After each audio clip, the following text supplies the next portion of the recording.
ኤፍሬም አባ አቡነ አባ መምህርነ መምህርነ አባ አቡነ ኤፍሬም አባ አቡነ አባ መምህር። በስመ አብ ወወልድ መንፈስ ቅዱስ አሐዱ አምላክ አሜን። ሰላም እግዚአብሔር ምስ ኩላትና ይኹን። ክቡራትን ክቡራንን ተኸታተልቲ ቃል ያሬድ ሚድያ ሎሚ ዕለት ኣብ ከተማ ሙኒክ ኤርፖርት ተረኺብና ንብፁዕ ኣቡነ ኤፍሬም ሊቀ ጳጳስ ሃገረ ስብከት ኣውሮፓ ንምቕባል ኣብዚ ተረኺብና ኣለና ማለት እዩ። ብፁዕ ኣቡነ ኤፍሬም ሃዋርያዊ ኣገልግሎት ንምፍፃም ኣብዚ ኣብ ከተማ ሙኒክ ተረኺቦም ኣለዉ። ዝመፅሉ ዕላማ ካብ ብፁዕ ኣቦና ኣንደበት ምስ ቡራኬ ክንቅበል ኢና ማለት እዩ። ቀጥታ ናብ ብፁዕ ኣቦና ፈለማ እንኳዕ ደሓን መፁ። አሜን። በስመ አብ ወወልድ መንፈስ ቅዱስ አሐዱ አምላክ አሜን። ምንተ አስዮ ለእግዚአብሔር በእንተ ኩሉ ዘገብረ ሊተ። ነዚ ድንቅ ነገር ዚን ዝገበረለይ እግዚአብሔር አምላክ ከመይ ከመስግኖ ክንደየናይ ከመስግኖ ኢሉ ቅዱስ ዳዊት ንእግዚአብሔር ድንቅ ስራሕ መግለጽ ዝሰኣነሉ ቃል እዩ እሞ ብቀዳምነት አምላክና እግዚአብሔር ኩላትና ብጥዕና ብሰላም ሓልዩ ነዛ ዕለዚኣ ስለ ዘብፅሓና ክብርን ምስጋና ንዑ ይኹን። ብሓቂ ኣብዚ ኣብ ሃገረ ጀርመን ማለት እዩ ኣብ ከተማ ሙኒክ እትነብሩ ኩልኩም ኦርቶዶክሳውያን ናይ ኦርቶዶክስ ተዋህዶ እምነት ሰዓብቲ ደቅና ተጋሩ ኤርትራውያን ኩልኩም በዚ አጋጣሚ ንዝገበርኩምልና አቀባብላ ብጣዕሚ ዓብይ ምስጋና ከቀርብ ይደሊ። ሎም መዓልቲ ኣብ ዓድና ኣብ ትግራይ ኣብ ብዙሕ ኣገልግሎት ኢና ቀኒና ማለት እዩ። ስለዚ ቅድሚ 2-3 መዓልቲ እየ ናብ ከተማ ለንደን መፅየ። ሎም መዓልቲ ድማ ኣብ ጀርመን ኣብ ሙኒክ ዋና ከተማ ሙኒክ ኣለና ማለት እዩ። ዝመፃ ኩሉ ዓላማ ወድና ከም ዝሓተትካና ናብዚ ኣብ ከተማ ሙኒክ ንዝቕመጡ ናይ ኤርትራ ኦርቶዶክስ ተዋህዶ ቤተ ክርስቲያን ኣመንቲ ዝኾኑ ደቅና ኣሕዋትና ተጋሩ ኤርትራውያን ናይ ቤተ ክርስቲያን ኣገልግሎት ፀገም ስለ ዝነበሮም ስለዚ ነዞም ዝተፀገሙ ሓገዝ ዝደለዩ ቤተ ክርስቲያን ታወት ክባረኸሎም ቤተ ክርስቲያን ክባረኸሎም ሕቶ ኣቕሪቦም ብፅሑፍ ማለት እዩ ካብቲ ቤተ ክርስቲያን ሰበካ ጉባኤ ኣቦውን ኣለዎም ካህን ማለት እዩ ቀሺ ሰመረ ዝበሃሉ በዚ መሰረት ኢና ኣብዚ መፂና ዘለና ማለት እዩ። ስለዚ ኣብ ተፈላለየ ቦታ ንተሓጋገዝ ኢና ሓደ ህዝቢ ሓደ እምነት ሓደ ታሪክ ሓደ ባህሊ ሓደ ቋንቋ ሓደ መንነት ዘለና ህዝቢ ስለ ዝኾንና ኣብ ሽግርና ይሕግዙና ኣብ ሽግሮም ድማ ንሕግዞም ማለት። ስለዚ ከመቦ ኣነ ድማ ተፀጊሞም ተሸጊሮም ዝሕግዞም ሲኢኖም ማመልከቻ ፅሒፎም ንብዙሕ ግዜ እናረኣኽዎ እናፅናዕኽዎ ፀኒሐ ማለት እዩ። ናብ 7-8 ወርሒ ዝኣክል ሕዚ ታወተ ቅዱስ እስጢፋኖስ ሒዝና መፂና ባሪክና ያው ንምእመናን ኣገልግሎት ክረኹ ምግባር እዩ ማለት እዩ። ስለዚ ተዋና ዝመፃናሉ ዓላማ እዚ እዩ እዚ ይመስል ማለት እዩ። እሺ ክብረት ያበልና ብፁዕ ኣቦና እሞ ኣብ መወዳእታ ዘመሓላልፎ መልእኽቲ እንተልዩ? ፅቡቅ ዘመሓላልፎ መልእኽቲ ንሕና ከም ናይ ትግራይ ኦርቶዶክስ ተዋህዶ ቤተክርስትያን ቅዱስ ሲኖዶስ ናይ ኤርትራ ቤተክርስትያን እውን ኣሃት ኣብያተ ክርስትያናት ሓንቲ ካብተን ኦሪየንታል ኣሃት ኣብያተ ክርስትያናት ሓንቲ እያ። ብፍላይ ድማ ምስ ኤርትራውያን ናይ ኤርትራ ኦርቶዶክስ ተዋህዶ ኣመንቲ ድማ ሓደ ዝገብረልና ብዙሕ ነገራት ኣሎ ማለት እዩ። ካብ ካልኦት ተፈልዩ ማለት እዩ ብቋንቋ ብባህሊ ብመንነት ብብዙሕ መንገዲ ማለት እዩ። ሶ ንሳቶም ኣብ ዝተፀገሙሉ ህዝብና ስለ ዝኾነ ክብተን ስለ ዘይብሉ ስካዕቲ ኣብ ከባቢ ኣብ ወፃኢ ይኹን ኣብ ውሽጢ ዓዲ ዘሎ እናፀለወት ቤተክርስትያን ፖለቲካዊ ኩነታት ስካዕ ዝዕሪ ኣንሕና ማንም ከይፈለና ከም ኣሕዋትና መጠን ከም ደቅና መጠን ከም ኣመንቲ መጠን እቲ ሃይማኖት ከይዳኸም እታ ቤተክርስትያን ከይትዳኸም ሓገዝ ምግባር ኢና ንሰርሖ ዘለና ማለት እዩ። ስለዚ ሰባት ብዝተፈላለየ መንገዲ ክርድእዎ ይኽእሉ። ንሕና ግን ናይ ኩሉ ኣቦታት ኢና ናይ ኩሉ ተሓገዝቲ ኢና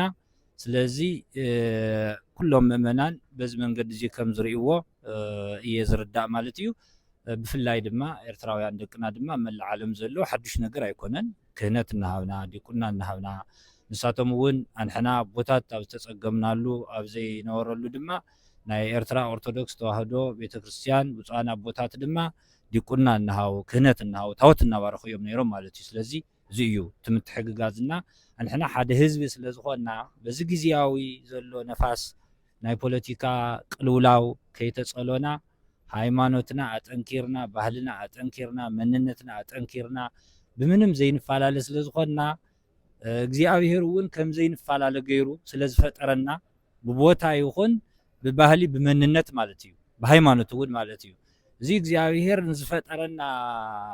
ከምዚ ገይሩ ኣቀራሪቡ ኣፋቂሩ ንዝፈጠረና ሰባት ኣብ መንጎ ኣትዮም ነዚ ሕውነት እዚ ነዚ ምቅርራብ እዚ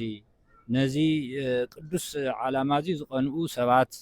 ስጋው ቅንኣት ማለት እዩ ከም ዘሎ ይርዳእና እዩ ንሕና ግን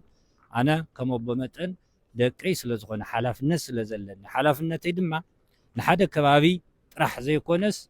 ከምቲ ንቅዱሳን ኣቦታትና ንሃዋርያት ዝሃቦም ናይ ክህነት ኣገልግሎት ዓለም ኣቀፋዊ እዩ ብሃገር ብክልል ብኣውራጃ ብጎጥ ብኣህጉር ዝተገደበ ኣይኮነን ስለዚ እዚ ክርድኡ ምእመናን እውን በቲ ግዝያዊ ነገር እታ ቤተ ክርስቲያን ክትፈላለ የብላን ኤርትራውያን ኣሕዋትና ደቅና እውን ኩሎም በዚ ኣጋጣሚ ዘመሓላልፎ መልእክቲ ኣንሕና ጸሎትና ትምኒትና ኩለን ኣብያተ ክርስቲያናት ሓደ ክኾና ክቀራረባ ብሓደ ክሰርሓ ስርዓተን ሓልየን ቀኖነን ሓልየን ደግሞን ሓልየን ክነብራ እዩ እሞ ነዚ ኢና ሓገዝ ንገብር ዘለና ስለዚ ብዙሓት ምእመናን ይጠፍኡና ኣለዉ እዮም ኣብ ቤተ ክርስቲያን ብዝለዓል ቅልውላው ብዙሓት ምእመናን ካብታ ኦርቶዶክስ ተዋህዶ ቤተ ክርስቲያን ቅንዕቲ ዝኾነት እምነት ይጠፍኡና ኣለዉ እዮም ስለዚ ሓላፍነት ኣለና እዩ እግዚአብሔር ስለ ዝጠይቐና ክንተሓጋገዝ ክንደጋገፍ ይግባእ ማለት እዩ እዚ መልእክቲ ከመሓላልፍ ዝደሊ ሕዚ ያው እቲ ኣገልግሎትና ሰፊሕ እዩ ፅባሕ ስለ ዝኾነ ማለት እዩ ሞፍቲ ናይ ፅባሕ ኣገልግሎትና ድማ ብስፍሓት መልእክቲ ክነመሓላልፍ ኢና ትምህርቲ ወንጌል ክንመሓላልፍ ኢና እንግዲህ ደቅና እውን ኣብኡ ክንረኸቦም ኢና ኩሎም ማለት እዩ ኣብዚ ኣብ ሙኒክ ፍልይ ብዝበለ መልክዑ ብሓደ እዩ ተሓጋገዝ ትግራዋይ ኤርትራዊ ብሓደ ተስማዕሚዑ ተኸባቢሩ ኣብ በዓል ኣብ ኩሉ ብጣዕሚ ዘቕንእ ደስ ዝብል መንፈስ እዩ ያው ሓበሬታ ይነግሩን እዮም ኣቦታት ኣብዚ ዘለው ንስኻ እውን ወድና ዲያቆን ናትናኤል ብፍላይ ድማ ቀሲስ ዮሃንስ ምስ ኩሉ ኣብዚ ዘሎ ህዝቢ ሓደ እናገበሩ እናተቀራረቡ እናተሰማምዑ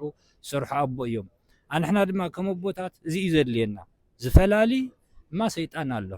ዝፈላልዩ እማ ብዙሓት እዮም ሓደ ዝገብር ዘቀራርብ ናብ ሓደ ዓውዲ ዘምፅእ ኣቦ ኢና እንደሊ ማለት እዩ ስለዚ ከምዚ ዓይነት ክያዶ ብጣዕሚ ክነኣድ ዘለዎ ስለ ዝኾነ ኣብ ኩሉ ዓለም ዘለዎ እውን ደቅና ክቀራረቡ ብሓደ ክሰርሑ ይግባእ ክብል ይደሊ እግዚአብሔር ኣገልግሎትና ይባርከልና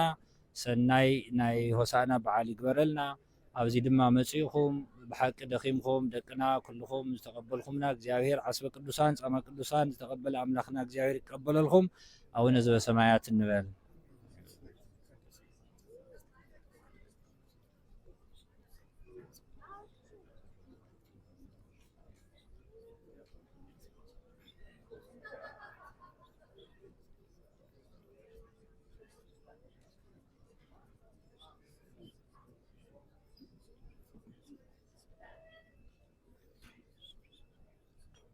ኦ እግዚኦ ኢየሱስ ክርስቶስ ሰራይ ኃጢአቴ ወኃጢአተ ኩሉ ህዝብ ከማይሰራ ኃጢአት እግዚአብሔር ይፍታ እግዚአብሔር ይባርክኩም እግዚአብሔር ይቀድስኩም እሺ እምበኣር ክቡራትን ክቡራንን ተመልከትና ናይ ብፁዕ ኣቡነ ኤፍሬም ሊቀ ጳጳስ ሃገረ ስብከት ኣውሮፓ ኣቀባብላ እቲ ተኸተለ ዝተመልከትኩም ወይ መስል ነይሩ ፅባሕ ድማ ኣብ ቤተ ክርስቲያን ኤርትራ ቅዱስ እስጢፋኖስ ኢንጎልሽታት ተረኺብና ሕድሕድ ናይ ብፁዕ ኣቦና ኣቡነ ኤፍሬም ኣገልግሎት ኣብቲ ሽዑ ዝቐርቡ ግልጋሎታት ኩሎም ናባኹም ክነብል ኢና ማለት እዩ ኩላትኩም ተጋሩ ኤርትራውያን ብሓባር ብለይ ኣፈላላይ ኩላትና ብሓባር ኣብ ቤተ ክርስቲያን ቅዱስ እስጢፋኖስ ኢንጎልሽታት ተረኺብና ብሓባር ናይቲ በዓል ናይቲ በረከት ተኻፈልቲ ንኽንኸውን ቃለ ያሬድ ሚድያ ነተሓሳሱ ማለት እዩ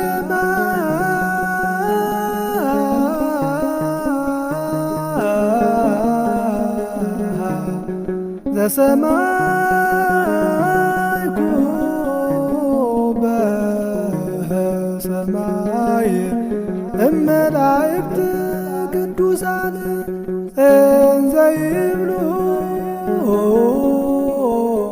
ቅዱስ ቅዱስ ቅዱስ እግዚአብሔር